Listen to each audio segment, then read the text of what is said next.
Recording right now. All right. Hey everybody, here's another episode of Discount Geeks without Michael. So, Jake is here again. Yeah, that's his name. I didn't say it in the last episode. Yeah, I was just the unnamed guy from Facebook, but now I have a name. I've been promoted. You're a regular now because Michael's busy doing Fortnite or something. I don't know. All good? Yeah, okay, so on this episode, we're going to talk about Deadpool Wolverine, which I wanted to do with Michael, but no, I got you instead. And I'm grateful you saw the movie because I actually get to, say something about it.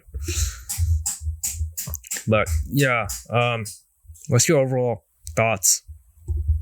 So I went to go see it.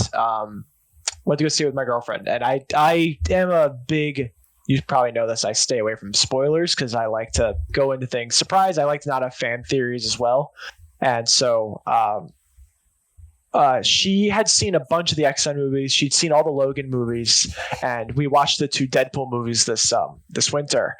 So we were I had seen them a long time ago. She hadn't seen them, but she liked them, so we decided to go see this one. And when we saw it,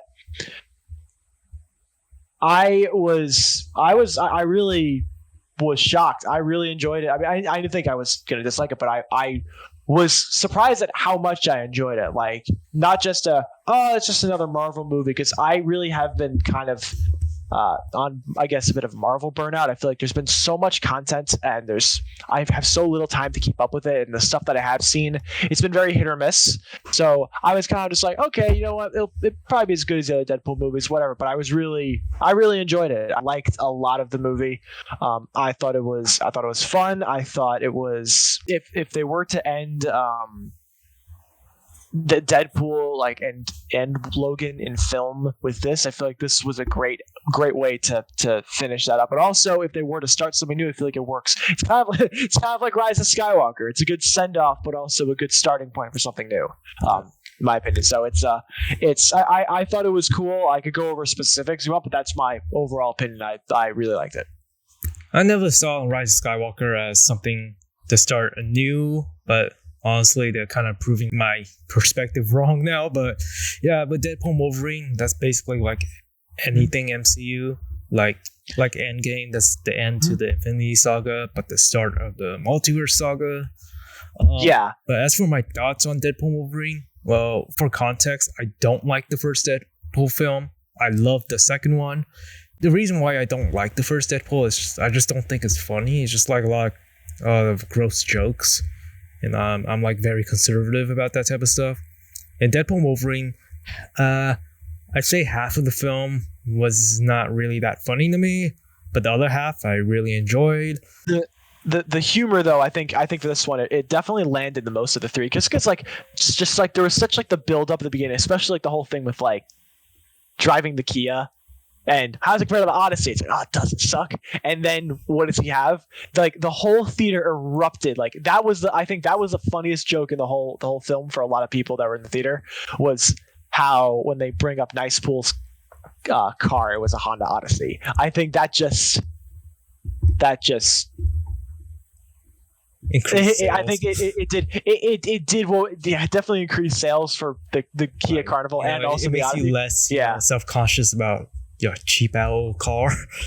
Yeah, I was because I haven't seen the Sonic movie, but I remember my friends who saw it, they said that there was like a lot of weird product placement. Like, I think they said like it was like Olive Garden or something that was like weirdly placed in the Sonic movie.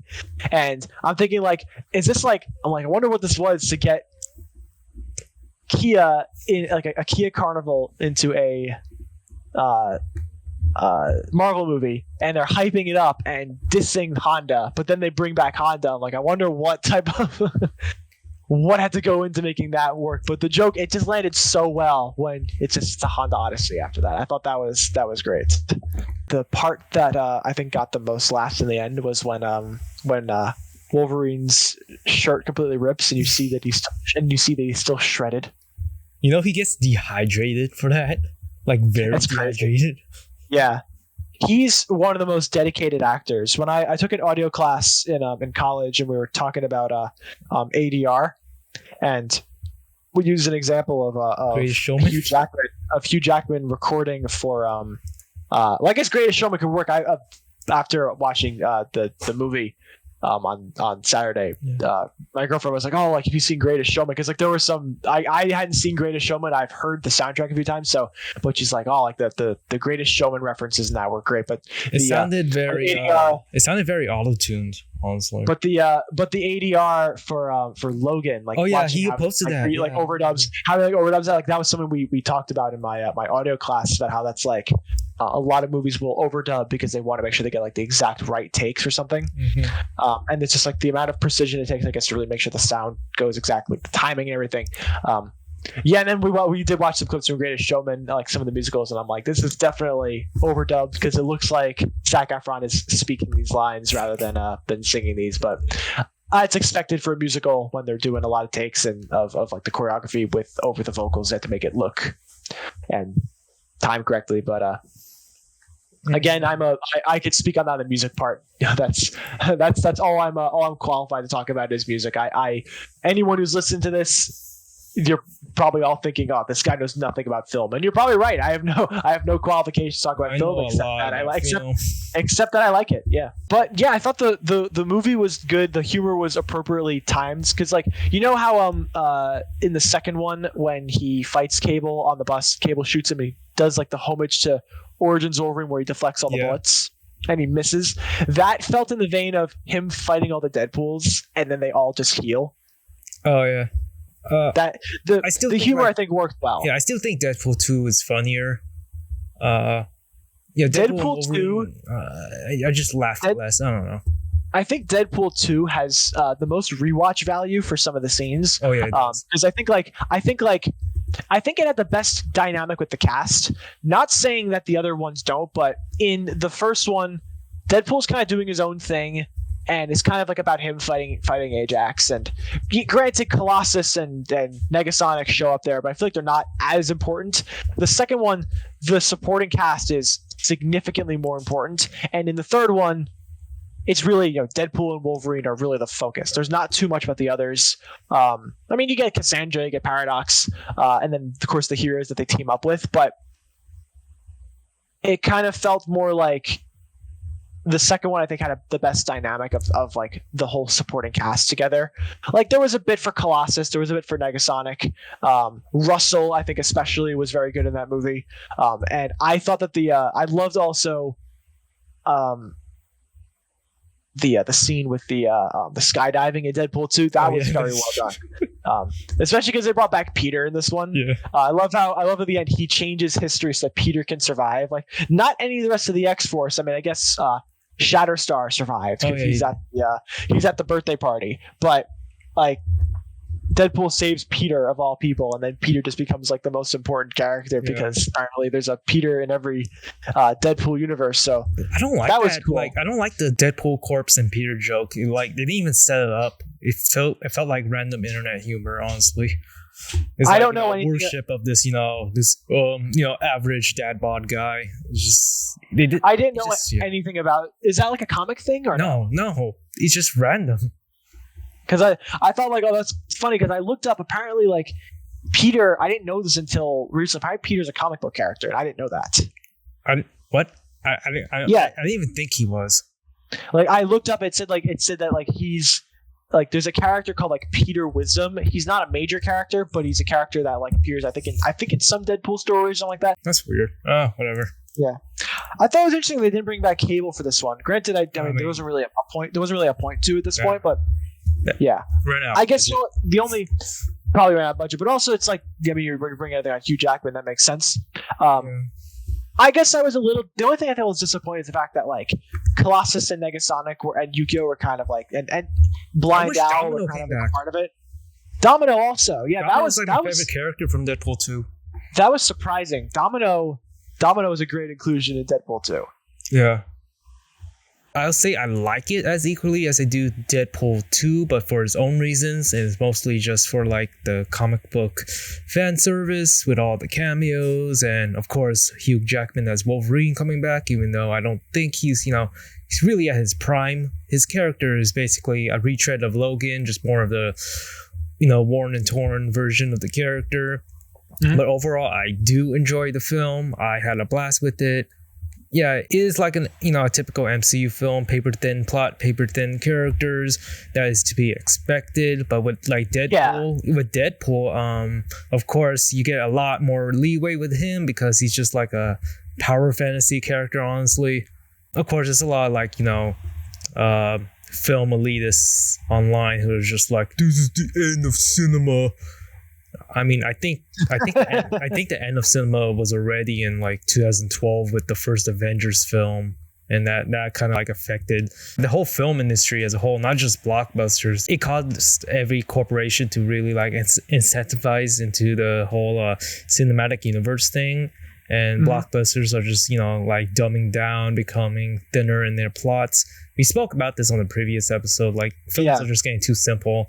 And that's So I felt like 2012 Avengers was like the death of cinema, like the start of it at least. I do enjoy every Marvel film as they are, but how it affected other films, it definitely created. And I think we've spoken about this before, like whether it was on the podcast in the previous episode or just in our just conversations with each other. I've talked about my view of like how, for me, I like when films have a good balance of surface level. Like there's an easy plot to understand, but there's also a good amount of depth. And I feel like some of the Marvel movies recently, they've been fun. They've had some good surface level stuff. Like it's a good story to enjoy, but I don't really feel like there's a super deep message in there. I feel like that's kind of like phase 1 and phase 2 of Marvel really excelled at that. I mean, they're kind of like normal films.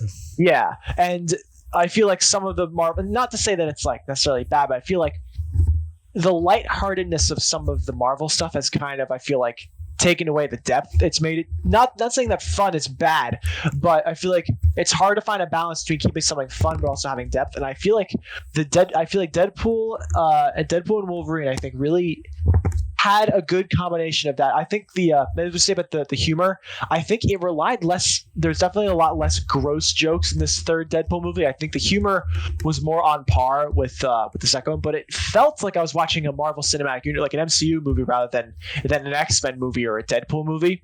Deadpool 1 and Deadpool 2 feel like each other. Deadpool 3 felt a bit different. Not saying that by any means, but it had a different tone to it.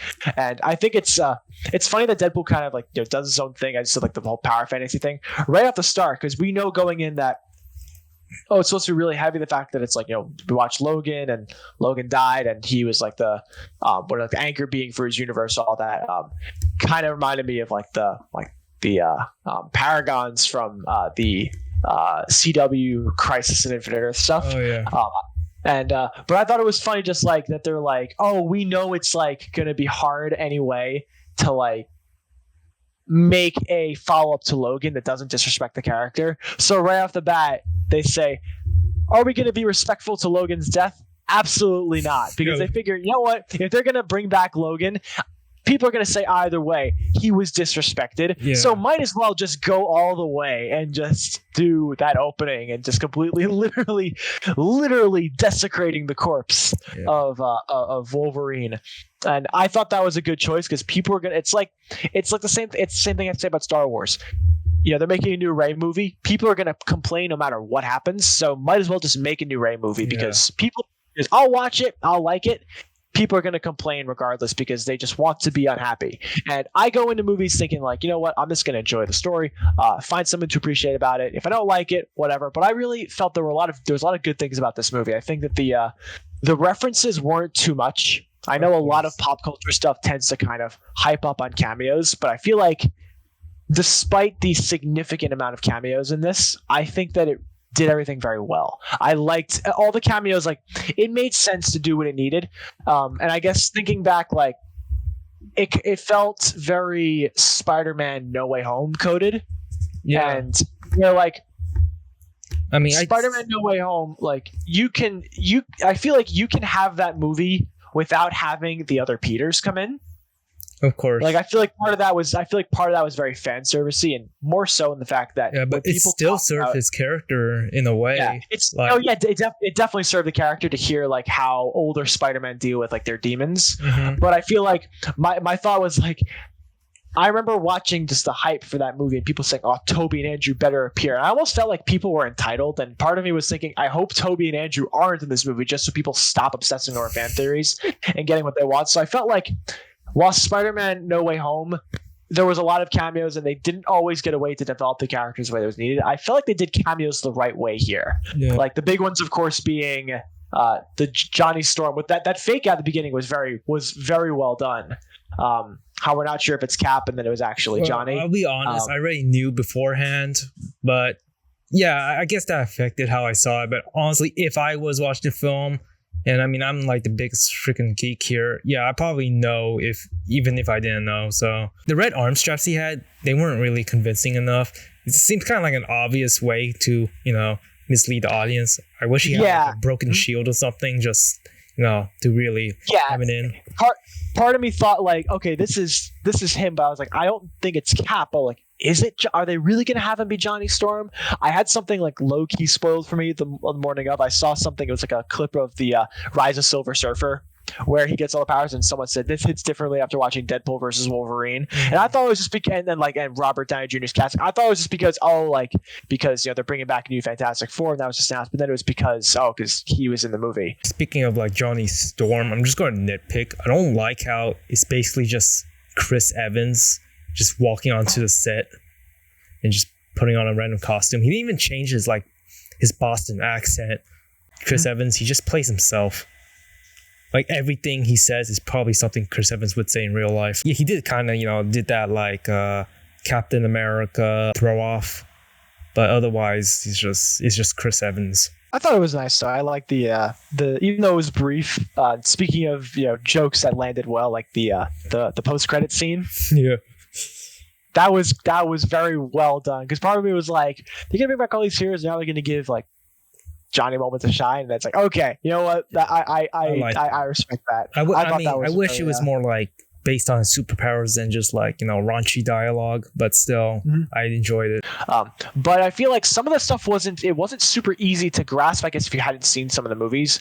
Granted, that's kind of what media is now. You kind of need to catch up with every crossover and every other special and everything, right? Because I saw with my girlfriend, she didn't know who a few of the characters were. Like, she didn't know Elektra, she didn't know Blade. Gambit she knew just because of X-Men Origins Wolverine, but she was confused about Channing Tatum. I told her, I was like, because he was rumored to play him, and but that didn't come to fruition. But she did know X-23, and she appreciated that. Yeah. And I think it's one of those things where it's like, with superhero stuff, it's becoming a point where you kind of need to watch everything for it to make sense. It's the same with like all the Arrow crossovers and all that. Here's the thing. So I picked up like a random comic book, and then I just flipped through it, and I'm like, what? How are all these characters relevant to this? Yeah, that's basically how a comic book is, and I'll just like treat it as that in its own regard. With Marvel in comic book films, that is inevitable. Yeah, and granted, you're watching something like Marvel. It's adaptations of the comics. It's obviously not going to be 100% accurate. They're going to take a lot of creative liberties with making things, and as a result, you get some fun with it. I mean, you kind of play with it in a way that just, I don't know enough about the comics to know Deadpool's connections with any of those characters except Wolverine.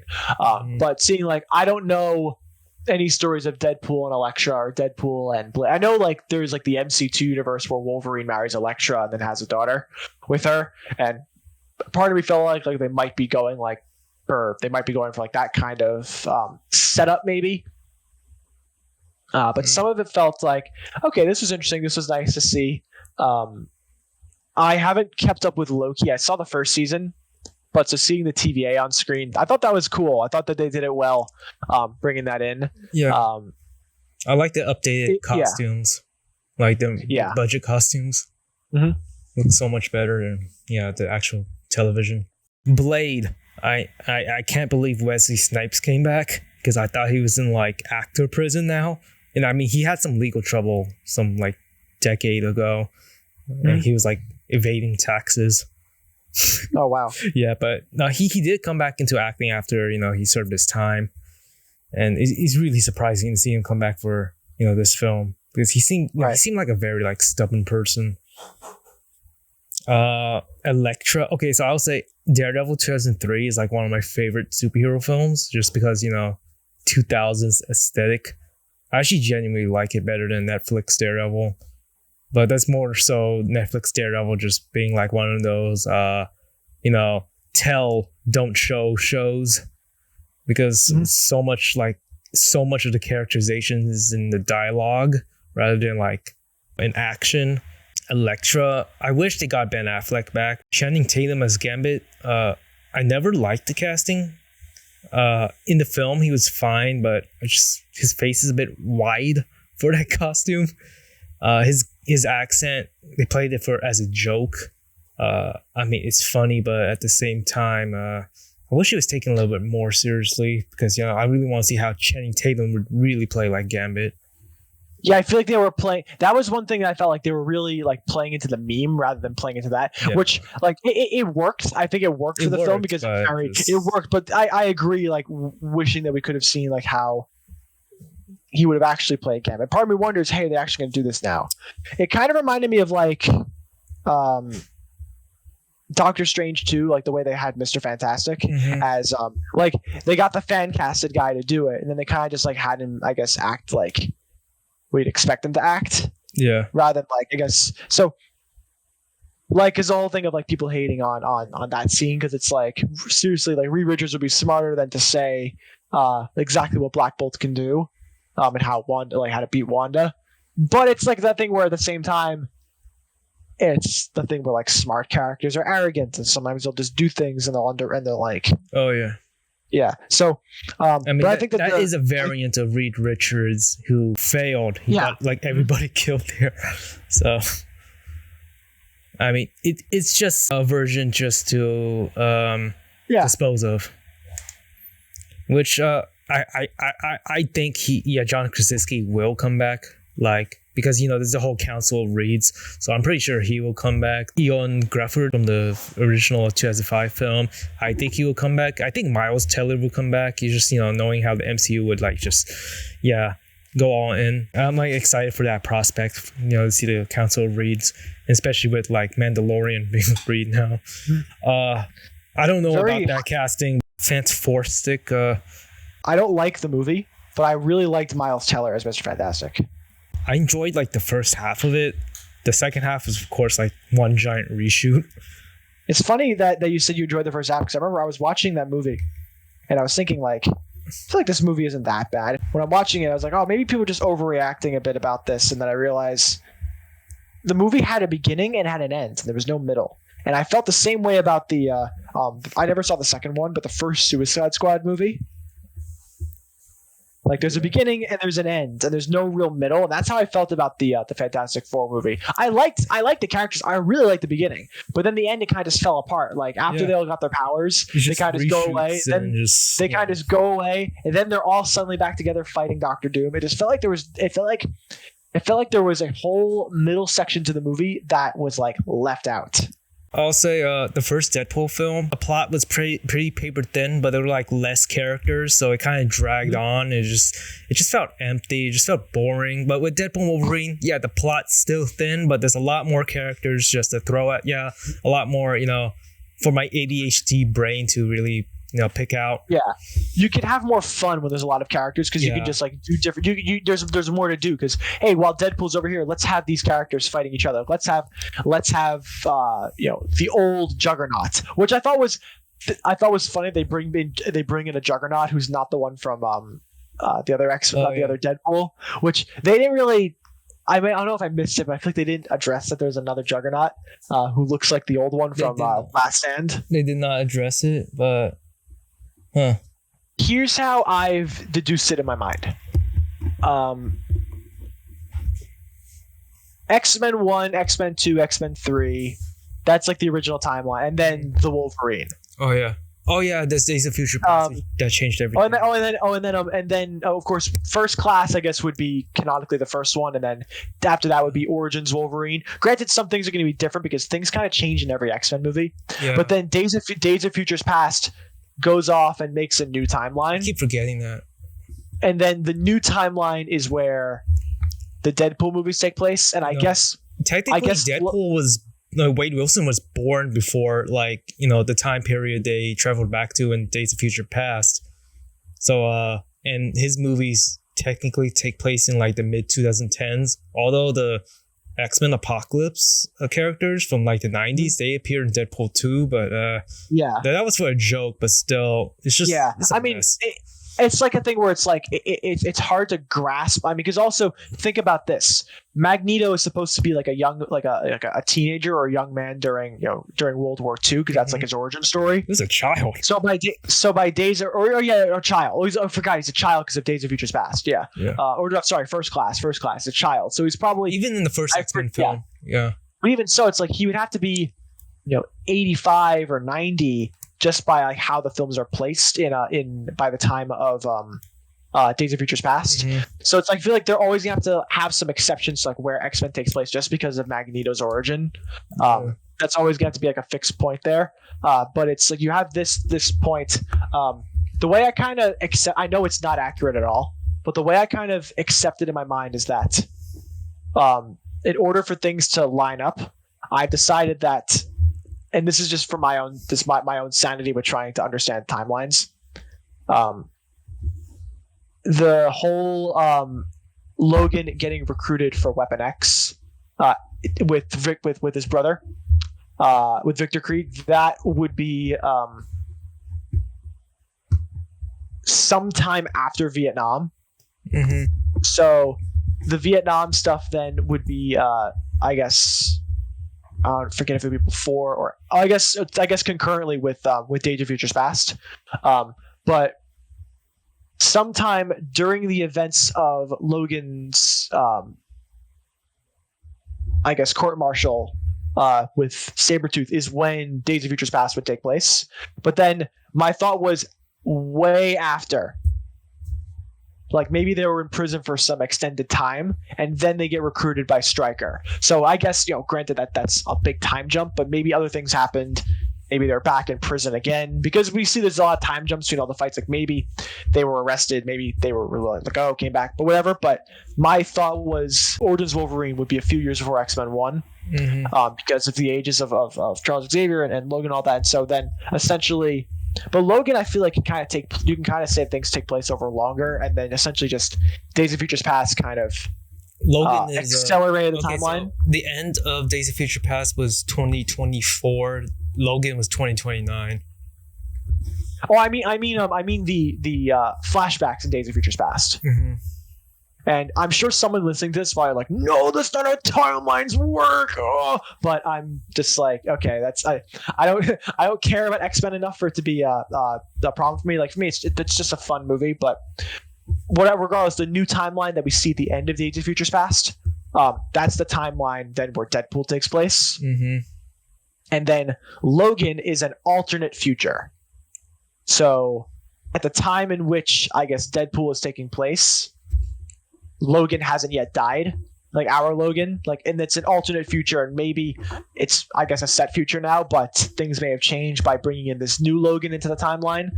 Maybe that then changes the future again, because now there's a new Logan, or unless he brought him into the point where Logan already died. But I guess it causes, maybe, I guess it's one of those things where by bringing Logan back, doing the whole Time Ripper thing, it might be doing another Days of Futures Passing where it changes the timeline again, causes new events to take place, and therefore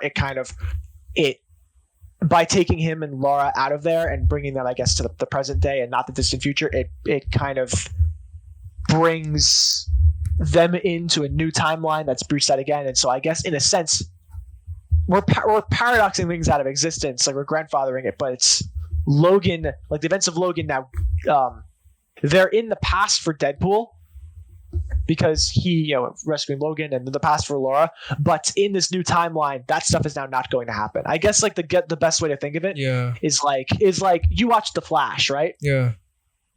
How like the Reverse Flash's origin story hasn't happened yet. Like it's in his past, but it hasn't happened yet for us. Like for where Barry is, but him going back in time and going through all these timelines, it's like things may take place in another character's past, but they haven't happened yet in our timeline. Yeah, or I guess even the best way to bring it back to what brought you and I together, Star Wars, like Ahsoka with the World Between Worlds, Ezra going back to save her. That happened already long ago in Ahsoka's point in time, but Ezra hadn't lived that moment yet. I guess that's the way I think of it, where it's like we've kind of like that still exists. That version of Logan still exists, and he died, but with the timeline resetting, this new Logan was able to take place of that Logan, and so he's going to live on now, and maybe things change. I don't know. It may have affected the timeline because it's never really said during the events of. I mean, yes, we know that the X-Men are around because we see them, but and they're all supposed to be dead by the point of Logan. So I guess the question is what happens. My guess is Deadpool went into the future to after Logan died. Like maybe that was like a nexus point or whatever they say in Loki about the timeline. So Wolverine hadn't yet died, I guess, by the point that Deadpool exists. But when he was with the TVA, he then goes into a future where Logan's dead. And it's that future of Logan. So that's my thought of it. And that's how I've rationalized it. I feel like I feel like there's probably an easier way to explain it than I did. But moral of the story, time travel is weird. And in the words of Evil Barry, the more you time travel, the less the rules apply to you. Okay. Yeah, so that's just how I think of it. Time travel just makes everything so messy in stories. It's so hard to put it together. So I just think that the universe will just correct itself. Like fate will just do whatever's needed because I feel like comics kind of make that a thing. Yeah. And I think the TVA kind of clarified that also. So things will be corrected regardless. And I think bringing the TVA to X-Men kind of eliminates a lot of those timeline issues now. So because now we have several abandoned timelines. There's now no more Days of Futures Past timeline. Like the dark future. There's no the stuff in the original X-Men movies kind of didn't happen as well. Logan now didn't happen. The Days of Future Past timeline that's still canon. Like according to Endgame. That still exists. Everybody's dead, but then Wolverine made a new timeline. He didn't replace it. He just made a new branch. He made a new he made a new timeline, and that's like same with any future. But then again, when you think about it, the beginning of Days of Futures Past, they're going back a few. Like Bishop is being sent back a few days earlier each time, so it's like there are various abandoned timelines now they're going through, and I'm sure that's probably causing a whole lot of problems with that. But as a kid, I remember watching the X-Men movies. X-Men 1 I didn't really like. I've only seen it twice. I'm not really a fan of that movie. X2, I don't think it's... I like X2. It's fine. I think people go a little overboard when I talk about how it's the best movie. I don't think it's that great. It's good. It's definitely just dragged out, honestly. I think it's the best of the three. The Last Stand wasn't that bad. It had some questionable plot points.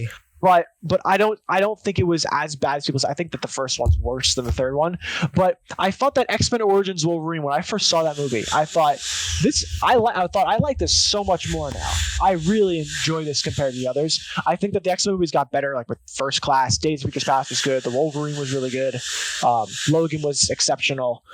I thought that just the original three X-Men, it's one of those things where the story I don't love, but the cast is really good. I really like Days of Future Past. First Class was honestly a little bit of a slog to get through, and it's just because I don't care about any of the characters. Matthew Vaughn's directing is just kind of sloggy to me, with Kick-Ass. Even Kingsman, it's just something weird about those films. I can't get through them.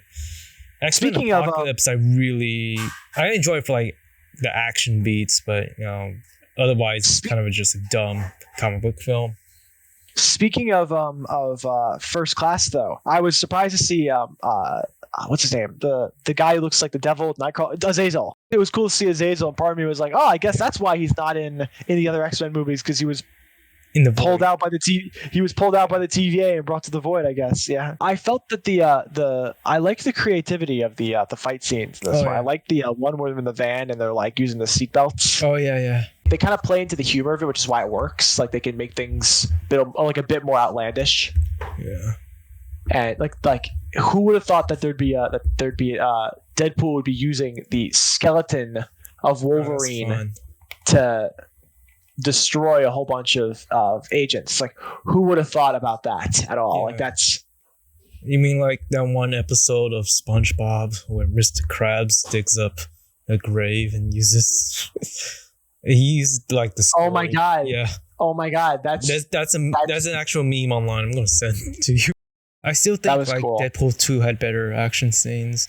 Deadpool 2 had the best action scenes of them. I think the because that was directed by an actual action director. And especially like the prison sequence is so underrated. Like people talk about like the Deadpool versus Cable and like the fights with Juggernaut, but really that prison sequence is tremendous. Yeah. I think that was like probably one of the best sequences of the movie. I thought the first one, I mean, I know you don't like the first one as much, but I think that the action in the first one was also pretty good, just because it felt very authentic. And I like that the opening credits of Deadpool Wolverine was kind of reminiscent of that. Do you think Deadpool will like play a big role in like future, Avengers films? I feel like if they're gonna put in Deadpool, as much as I like Deadpool, they need to do it in a way that doesn't overplay the humor. Like, granted, there's a lot of humor in the Marvel films, but you're right. The humor in Deadpool is kind of disgusting rather than like childish. I mean, they have him at Disneyland right now. Yeah. And they have like a really nice PG-13 version of him. But at the same time, as long as they do it in a way that's like not too much. I hope he doesn't appear. Honestly, I don't. You could do it. You could do Avengers without him. Like because Deadpool's never an Avenger, is he? Yeah. No. Well, I mean, in the comics, recent times, sure, but. Well, I know he wasn't. I know he was an Avenger in the comics. Like in 2014, yeah. I didn't realize he was an Avenger. I thought he was more considered an X-Man. I mean, anyone's an Avenger. Anyone can be in like the Bat family. Anyone can be an Avenger. Anyone can be. Apparently, there's like Fantastic Four where like Black Panther is like the lead instead of Mr. Fantastic. She-Hulk was in the Fantastic Four. Spider-Man, Wolverine were. Spider-Man was the amazing. What was it called? The Amazing Bag Man. That was different. He just needed he just needed a costume, but no, he was an actual Fantastic Four member. You know what I think would be cool? Oh. If they do the next Spider-Man after that and they just bring that in for a second, like the Amazing Bag Man. Oh, like I think they'll just be like, I think Fantastic Four is a different universe, though. Do you don't think they're doing it in MCU? I think it's a different universe. It's Marvel Studios, but it's like a different universe. I think it takes place in the 60s. But yeah. That's the whole concept of the film. It takes place in the 60s. So I didn't know that. Yeah, they already have like official art of it. And it looks like basically like WandaVision. And I mean the WandaVision director is directing it, so cinematographer's the same. Mm-hmm. So yeah, it's just WandaVision the movie, but WandaVision was interesting. I didn't love it. It was just I think because I just didn't vibe. I mean, the final episode was generic, whatever, but the other episodes they were interesting. They look. I don't know if they nailed the film look. I have to look at it again, but I at that time I did not study like old film stock, but now I do, and I want to look back and see how accurate it is.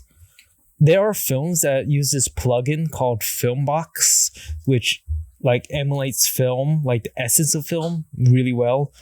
Like big films like Everything Everywhere at Once used it. I like emulating film now. It's really fun. Like, can you tell the difference between film stock and digital? No. Okay. I can, and I'm a really real big stickler for that stuff. Like, how do you feel about this? Because now that we have like a lot of variants and things, like what do you think it's going to say for the future? Do you think like they'll just bring back characters like this instead of killing them? They'll just bring back variants. Do you think that's going to be a thing? They'll just they're doing with Loki, they're doing it with Wolverine. 100%. Do you think that's a good thing? Bad thing? I don't care. You don't care? I enjoy it. I enjoy it too. I know that I'm not taking a stupid comic book movie seriously. I'm just whatever. Deadpool Wolverine. I want to talk about like the cameos and like the meta context of them. For one thing, I like how MCU does like meta textual. in like Spider-Verse, where they really just do like a direct, canon event. But with Deadpool and Wolverine, of course, I mean, Deadpool has an excuse to say something meta, but the way they handle it is very interesting. So like the Void is like a whole entire like symbol for like forgotten Fox franchises. So Fantastic Four, the Daredevil stuff. Blade is like New Line Entertainment, which is Warner Brothers. But yeah, I like that. It's not really anything deep. It's kind of a similar thing to like how Tobey Maguire hypes up Andrew Garfield's interpretation of Spider-Man being the least favored one. Like, you're amazing. Don't down talk yourself. But as for like meta things I don't like about in Deadpool and Wolverine, it's just Deadpool basically saying, Phase 4 was like, just not really favored, like miss after miss. Everybody's sick of the multiverse stuff. I don't really like that. And the same thing with She-Hulk. They just like criticize themselves, and I'm just like, don't do that. There's people out there who likes some of these content, and with me, I tolerate them enough to like just not like their little digs at themselves. Yeah, and I totally agree with that. It's like those things where it's like, why are we gonna like deprecate ourselves when there's a lot of people who like it? You don't need to like have like a meta understanding of it. Just be like, we're gonna like just deprecate ourselves because fans don't like some things. Like, there's still a lot of people who do. Like, there's a reason that these movies do really well at the box office, and it's not just because they're like tentpole franchise, but people really, I mean, I'm going to contradict myself, but like people who watch these movies, they see it and they're like, oh, I really like these characters. That's why I'm going to go see the movies. They don't care about, the perpetually online thoughts of like, oh, the internet thinks this thing about the multiverse or these characters. They're just doing their thing. Like, and I like when movies kind of then go and just be like, really, we're going to do our thing, and we're going to have like, our own appreciation of this. We're going to forget that there's criticism. We're having fun, because they can do it in a way that works. Like, look at like Hayden Christensen, for example, on all these shows.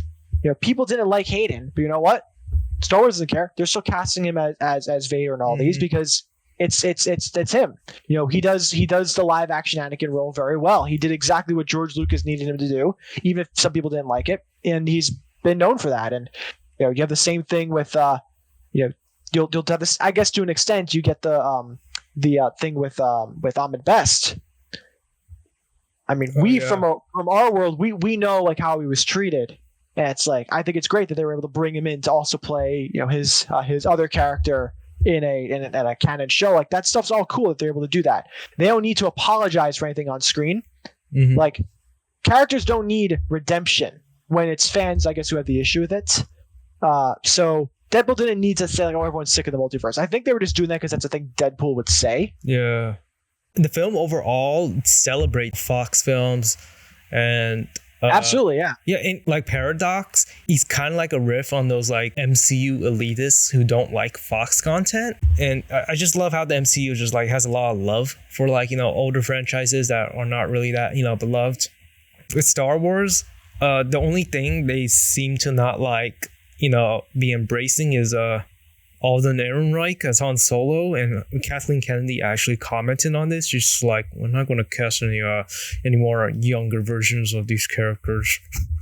Like, I like Kathleen Kennedy for the most part. I'm not like one of those fire Kennedy, but sometimes she'll say things that I disagree with, and like I think like that was probably the only thing she said where I'm really like, that's not the reason Solo failed. Didn't she straight up lie about like George Lucas loving Force Awakens? No, I don't know if he lied about it, but George Lucas went to the premiere. He seemed to enjoy it, but the only thing that he seemed really to like it, like okay, so of course, for context, people hated him for the prequels, and we saw Force Awakens. He's like, the way I saw it, he's like, yeah, the fans, they will like this, unlike my prequels. Yeah. And of course, there's that Charlie Rose interview he did. The only film I know for a fact that he's commented on is The Last Jedi, where he said it was beautifully made. That's all he said about the sequels. And we know also that he met with J.J. Abrams right before the Rise of Skywalker. Right while JJ was working on Rise of Skywalker, which I think is the right thing to do. That is the right thing to do. The story, and knowing just what I know about like what George had planned for like his ideas of the sequels, I think that like. You know what? It's good to get the creator's voice, and I think that it's nice to see that this is continuing. I know you're not, you don't really seem as interested in like the new stuff from when I've talked to you in terms of like the post Rise of Skywalker. I don't care anything about outside the Skywalker saga. I like Andor, but yeah. But the director for the Rey movie, who she made I haven't seen Miss Marvel yet, but apparently it was great. People say it's been really just like well done. She met with George Lucas, Dave Filoni, and J.J. Abrams because she's like, I really want to. I guess George for understanding like the roots of Star Wars, J.J. for understanding Rey, and then Dave Filoni for like how Star Wars is now and how it fits in. That's the right thing to do. I like when directors respect each other to do things like that. I hate the whole mindset of. These directors do things undermine each other. It's like you're never going to hear somebody say that Sean Levy hates James Mangold. No one's going to say that because you take a story, you can go whatever direction you want. And look, they talk about the fact that Logan died and it was really impactful. Like following up the story and going a different direction isn't disrespecting the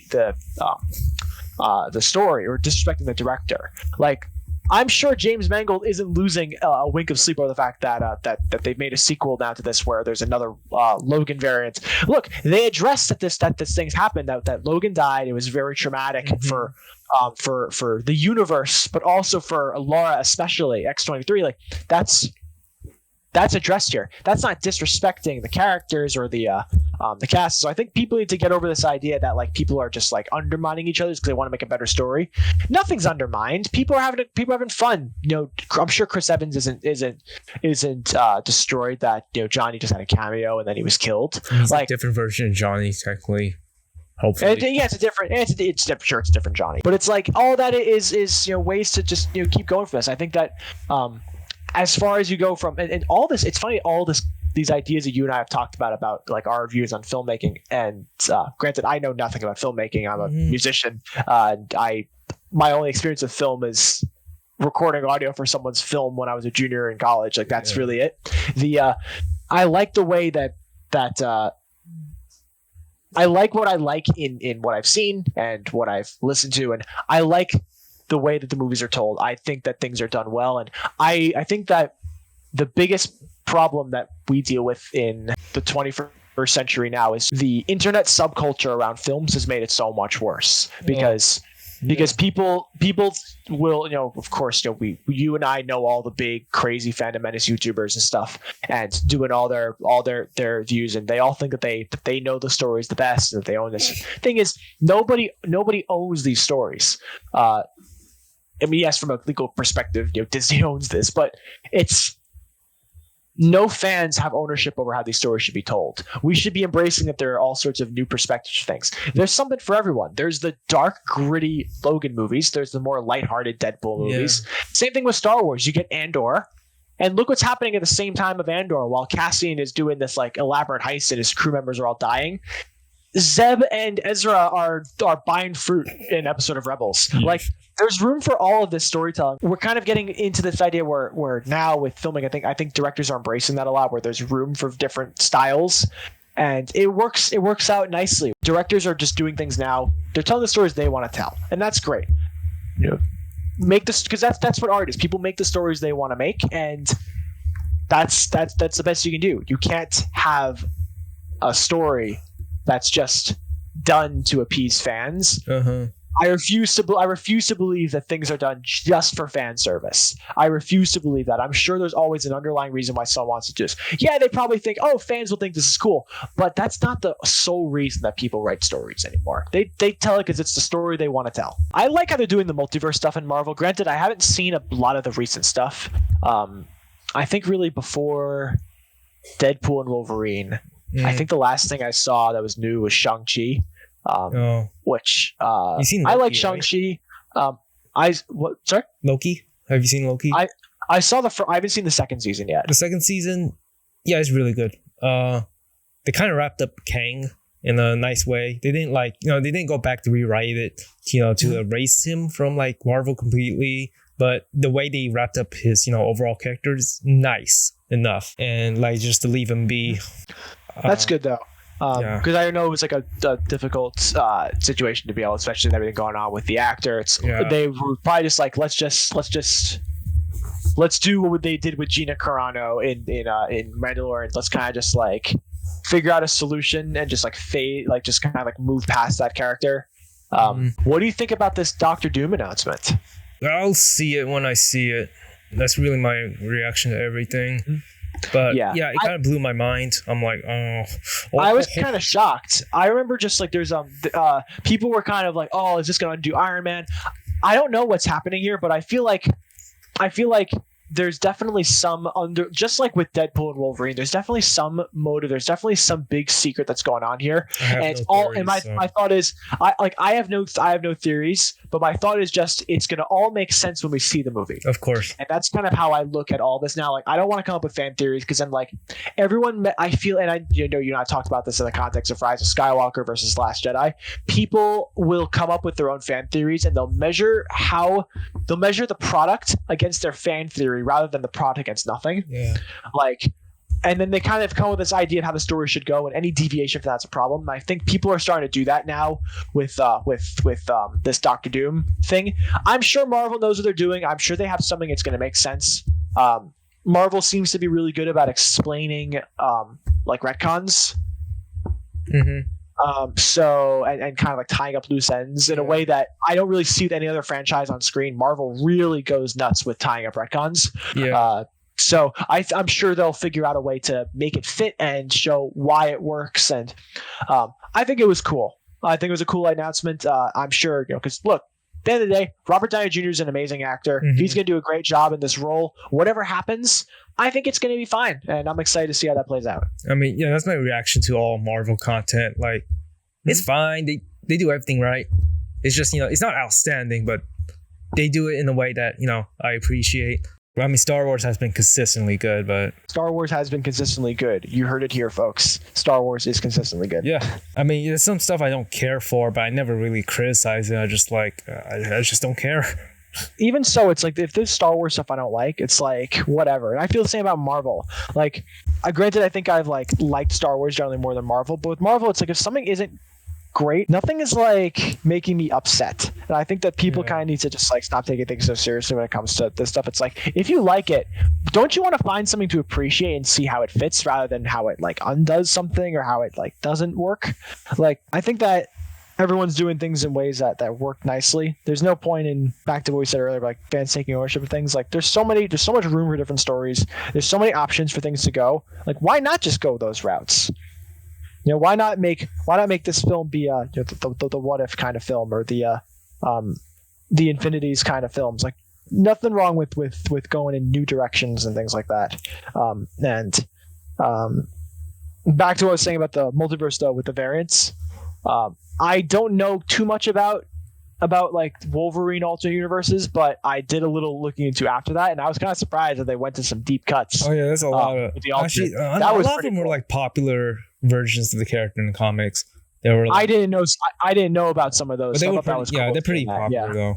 Like Patch, Old Man Logan, and Age of Apocalypse. Oh yeah, Henry Cavill, the Cavalry. I'm not buying that.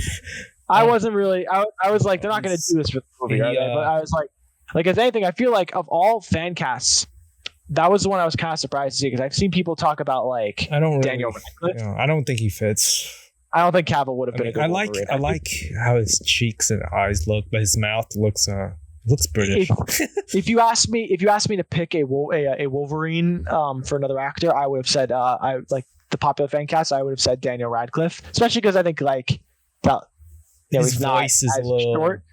His voice is a little. Maybe. I don't know. Look at Kylo Ren though. People didn't think that he could. People, after seeing him in Girls, people didn't think that he'd be capable of being. People want him for Nightwing, and I'm just like, no. Really, him for Nightwing? No. Yeah, and I'm just like, no. I don't see it. He does have kind of a.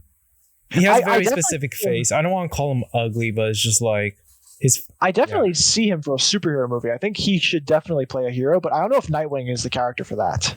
No, definitely not. Though, speaking of multiverse films, have you ever seen The One? With Jet Li? Yeah. No, but of course I know about it. I saw. I like them. I like that movie a lot as a kid. Was that like The Enchanting Terry, but it's a kung fu film?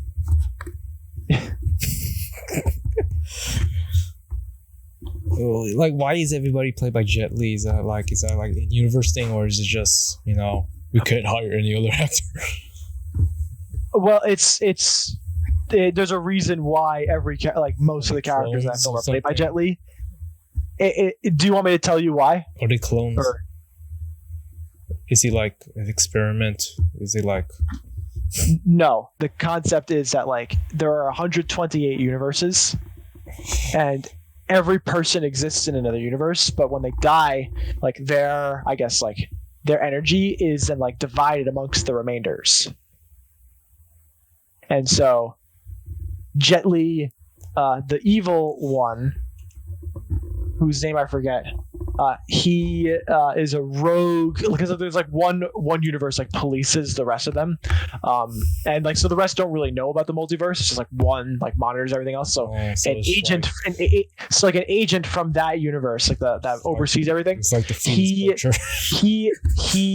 the idea is that sometime in the past he was on a mission and he had to kill an alternate version of himself. And he felt the power surge, and so he's essentially on a mission to destroy, to kill all the other. I think his name's Gabriel. To kill all the other Gabriels in the universe or in the multiverse.